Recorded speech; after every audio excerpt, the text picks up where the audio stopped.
in the past year, I want you to just raise your hand if you've experienced relatively little stress. Anyone? The most important thing is to take the long view on things. We live in such a 24/7 Twitter-fed constant news cycle, and everything's a crisis. Understand it. Every thing, every being, everything that's out there is interconnected in some way. If you can engage with people in your work environment around that context, that you're all somehow connected to each other, then it makes life much easier. And if you're running a business or thinking of starting one, our aim is to give you the tools you need to achieve the success you would like. No matter how obscure or niche your business is, there's probably a market for it. You just need to know how to speak to them. With technology becoming more integrated in our daily lives, we are expected to pack more results into our day, and this can be particularly difficult for small business owners, especially for individual freelancers. Helen Prosper dedicates her life and business to health and well-being and spends a significant amount of time talking to audiences about the effects of stress on our bodies. She joins us today to talk about how she's built a business in the well-being sector and how you can reduce stress in your workday. Helen, thank you so much for coming in today to have a chat with us at Bookable TV. Thank you for having me. It's really, really nice to see you. We're going to talk, as you know, about stress in the workplace and how to help people with that. But maybe just before we do that, give us a little bit of background into what you did before you were Helen Prosper, Live Well and Prosper. Okay, that's a big question. I thought it might be. So I love people and life, and so all my work has been around people. So I started in education. I was a junior school teacher for 7 to 12-year-olds, and then I went to nursery, 0 to 5-year-olds. From education, I went into the NHS, and I worked at Great Ormond Street Hospital, where I was responsible for the social and emotional welfare of the children through play, and that was 0 to 16-year-olds. And there I also did a systemic counselling course because children come with parents, and I wanted to be able to talk with value to the parents. And I got into massage and touch because for some of the children there, touch is their biggest form of communication and sense. And really, things have just kept evolving since then. So then I got into nutrition and physical health, and then more recently into health coaching, back with the NHS, and now on my own privately with that and furthering my counselling skills. So it's your interest in people Absolutely. that is the thread running through that. Yeah. And was that immediately after school or uni, or you travelled a bit, I know, didn't you? Yeah, so I thought I always wanted to be a teacher, and then actually that was putting on to people, whereas I like seeing what they need and supporting them from underneath rather than throwing information on top. So I kind of ran away and I had my year out and I hitched around Africa, and I ended up setting up a preschool for bush children in the Kalahari Desert and living with the tribe for 6 months. So that was an adventure. But yeah, just finding the best way to support people in the way that suits them best is what I love to do. And you work with children and adults now? Yes, so I'm an affiliate with Demelza Hospice and do play therapy work with those children. And then I do health coaching and counselling with adults and teenagers. How much of that work that you do with people is on their personal life, and how much is it, because we're talking about stress in business, yes, and I'm thinking about stress in the wider area as well, because if we're stressed outside of business, we'll bring that into our working life, won't we? So we have to understand that health is an individual responsibility and a societal responsibility. And so as an individual, we need to learn how to cope with stress and decrease it, and we have to take that into the workplace as well. An organisation is always evolving as well. It's like an organism. So we have to learn how to manage the work stress, that organism stress as well, because stress is endemic and it breeds off each other. So it's both individual and at large as well. What are the main symptoms that you hear people talking about or that you come across in your work? symptoms of stress? That's really difficult to diagnose because there's all the emotional, so there's anxiety and depression and things like that. But actually, many physical symptoms are a byproduct of long-term stress. And I recently heard Dr. Chatterley talking, and he said that he believes that everything a GP sees in a day, 70 to 90% of that is stress-related in some form or other. So let's go back on that again. Everything a GP sees in the day, 79%? 70 to 90% of it is somehow related to stress. So if we understand what it does physiologically, so it is a very real physical response that we have in our body to our perceived threats and dangers. So it sets up for fight and flight. But what that actually means is that it increases our sugar levels in our blood. So it pumps sugar into the blood because we're getting ready to run or flee. But long term, all that does is it increases the amount of insulin produces.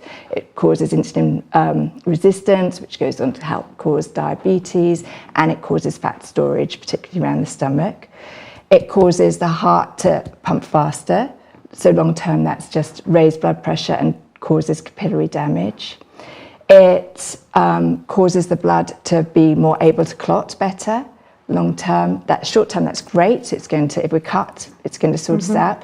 Long term, though, that's just going to help produce heart attacks and strokes. It causes an inflammatory response. Great if it's immediate, but long term, many people are living with chronic low-level inflammation, which causes all sorts of damage within the body. It's actually the basis of many diseases. Causes gut problems. 80% of people in the UK now, at any one time, are complaining of a gut problem. And sure, some of it's diet, but a lot of that is also stress-related. It stops our metabolism and digestion, so we don't absorb the nutrients, so then the body fires out that we're hungry when we're just not getting the nutrients ready. It decreases libido, which then has a knock-on effect on relationships and causes more stress. It affects how we sleep, which is the healer of everything. So it's quite a lot. It is massive, and it also affects how we think and how we behave. So it affects us literally in every single way. We are an interconnected species, and we cannot look at health and mind separately. And stress affects both massively. Can you talk a little bit more about that gut-mind connection that you've just highlighted there? Because I think maybe a lot of people are suffering from stress symptoms, but they don't recognise it as stress. I'm thinking about what you just said about gut problems and allergies and things like that. People might have an allergy to something. Maybe it's a stress response and we think it's something else. And how much are people aware of that, if that's the case?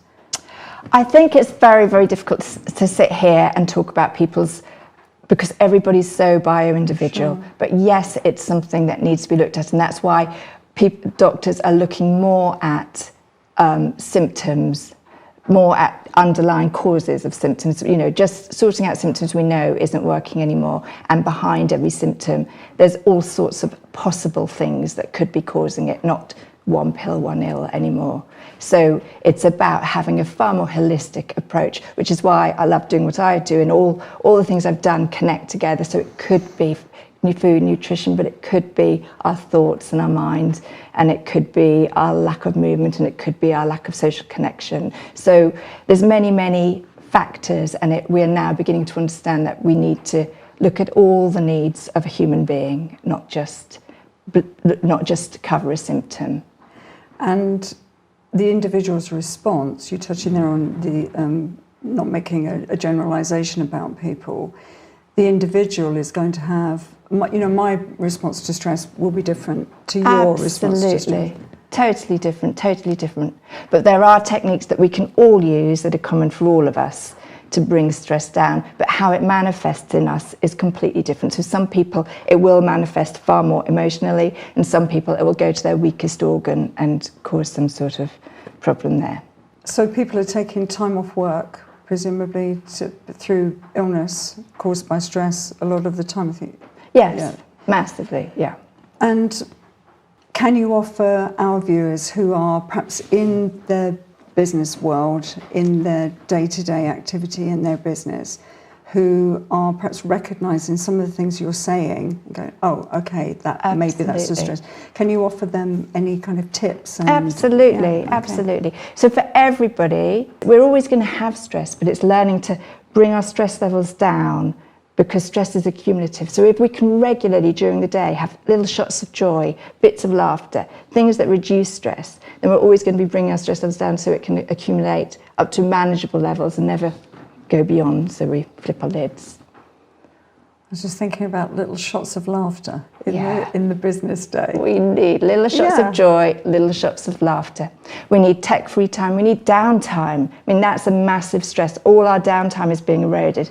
And when we have time off, we're constantly trying to get ahead again and checking our emails and checking our phones. You know, it's an illusion that we're ever going to get ahead. Ahead of what, you know? Life's now. So we just have to, in the organisation, we have to bring in permission for people to have downtime, to have tech-free breaks. We're not having cigarette breaks anymore, but people need to move and go and have fresh air breaks. And that whole cigarette, that breathing in, breathing out. It's quite a challenge for business people, isn't it? Busy people are, you know, I've got to get this done, I've got to meet a deadline. And we're saying go and stand outside and go in the greenery and take a deep breath. Exactly. But it's a paradigm shift.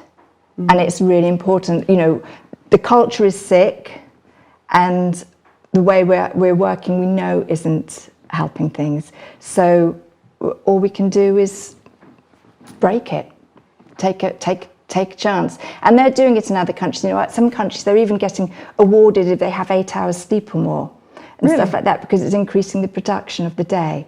So it's absolutely proven scientifically that we have to have downtime every 90 minutes, and then the brain can process what it's doing and we're more productive. So we've got the science, we've got the evidence, other countries are doing it, and we just need to step back, take a breath, and change what we're doing, and really encourage people to do it, because we're moving further and further away from what we actually need as individuals and as organisations to be really productive and successful. What would you say to a business person? I know you've almost just said it, but what would you say to a business person who's saying, well, I haven't got time for that? I haven't got time to go out and take a breath, walk in the greenery. You know, I've got this to meet, I've got, you know, then I've got to go home and feed the kids and take the dog out and do the washing and get up the next morning and have a look, take a break and just think, why am I alive? What's my purpose? What am I doing? And then look at all the things that we want in life. And then we have to start making some sensible decisions about how we're going to achieve everything. And it's not by not giving ourselves space to think about it. And all the great leaders and all the great people in the world all take time out. You know, Gandhi's lovely words where he said he's got a really, really extra busy day that day, so he was going to have to meditate for 2 hours instead of 1. So there's our answer. It kind of sums it up, doesn't it? Yeah. And talk to somebody. You know, it's very difficult when you're in that stress. We cannot make complex decisions. We're very black and white thinking. So that's why it is really valuable to come and see a coach or get some external help and some external eyes on it, and have, you know, 2 brains looking from different perspectives, because that's why we need to connect with other people. It's very difficult to see things on your own. Is there something that you've met in your business that you've struggled with, that you've overcome, that you could offer as some help to small business owners? I overcame my difficulties when I really embodied my why, when I got really clear on my why. And then I knew for sure that whatever dip I got in or whatever obstacle came, I would very gently climb out or walk round, go over or walk through to get to that person or that organisation that needed me, because I believe they're there. If you had your time in your business again, is there anything that you would do differently? I would look at my energy better, where I've put my energy, and make sure that it was actually for the purpose of the organisation, not for ego or anything else, but just really look, because energy, gets lost when you run your own business. Going back to your why again. Yeah, Going back to that. yeah, and the purpose of where I was putting my energy, and audit it a bit better. And I would also have taken more downtime and looked after myself better, because I don't think I would have got here any faster if I'd had a bit more downtime or a few more hours sleep. But I might have actually been more productive. And I would also have seeked to have more peer support and collaborate more at an earlier stage. It's very difficult on your own. It's much nicer having more people around. Thank you so much for coming in Thank and you. talking to us. It's been an absolute joy, Helen. Thank I give you. you a hug rather than shake your hand. Yes. I hope you've been able to gain some insights into how you may be able to apply some of this to your own business on your way to success. As always, we're here to support you in your business ventures. Look in the show notes for any resources that accompany this episode, and make sure you hit that subscribe button so we can continue creating great content for you. If you have a topic or a question you'd like answered on the show, comment below, contact us on our Bookable Facebook page or at our website, bookable.online. And I'll see you next time.